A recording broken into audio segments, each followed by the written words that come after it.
Sometimes the holiest ground we'll ever stand on is the ground we thought was just too weed-entangled to bear any good fruit. Because holiness, we think, begins with perfect soil. It doesn't. It begins with clearing spaces. It begins with clearing space for grace to take root, space to let go of what we were never meant to carry, space to become who God has always seen in us. Because he never asked us to be flawless. He asked us to be set apart. And it's hard. It's hard to live set apart when your heart is tangled with all these old habits, these quiet hurts, these unspoken beliefs that nothing will ever really change. And then what happens? The weeds, they grow slowly.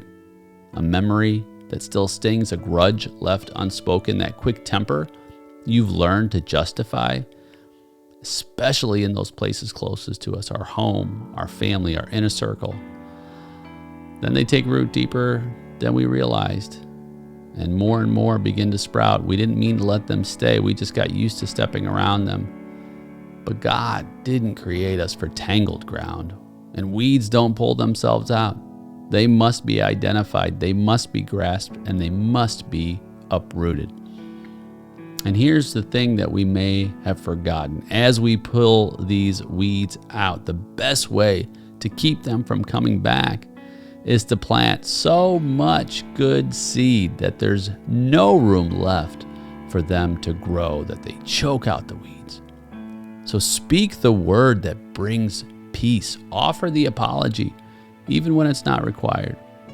Show honor when it's not deserved. Choose kindness again and again and again until the soil in our hearts learns what it means and what's meant to grow there.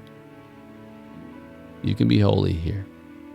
Not once things are perfect, but right now, in the middle of the mess. Because when you plant grace, friend, in a place that once held pain, you're not just healing a relationship, you're becoming the living evidence that holiness pulls the weeds, grace waters the seeds, and God shines his light in and through you to bear the fruit of his limitless love.